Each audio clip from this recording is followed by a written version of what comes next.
Well, time now for business news, where the Kenya Bureau of Standards says it has seized about 52 tons of substandard sugar that had found its way into the market.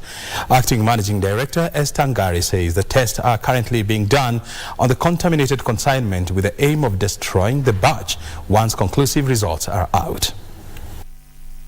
A dispute over the ownership of the condemned 1,000 metric tons of brown sugar saw President William Ruto's administration early last month suspend state employees, among them KEBS Managing Director retired Colonel Lieutenant Bernard Njiraini.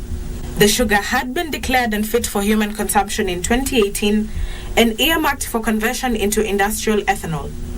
Ngari says KEBS has since been recollecting the item from over 300 outlets spread across the country to ensure there were no fatalities recorded from the public if consumed. There were 2 people who were authorized. Kenya Bureau of Standards dealt with Galgamesh, who made a request for the alternative use, and a board paper was done and authorization given that we release to Galgamesh for the alternative use, and he had a contract with a distillery in Machakos. This, however, arose suspicion on why KEBS officials changed their earlier stand on the cargo to allow it in the market. Trade Committee Chair James Gakuya noted that the recommendations tabled by KEBS on the change showed that the agencies mandated to handle the sugar did not follow the procedures. There must be people to check whether maybe the commodity is still there or not.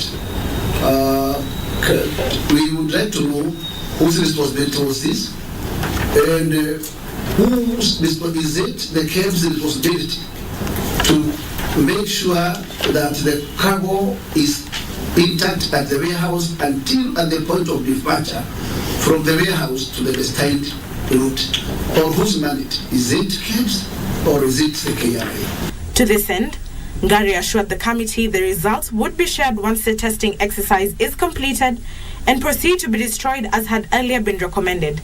Invitation to destruction of condemned brown sugar in 40 by 20 feet containers from Zimbabwe.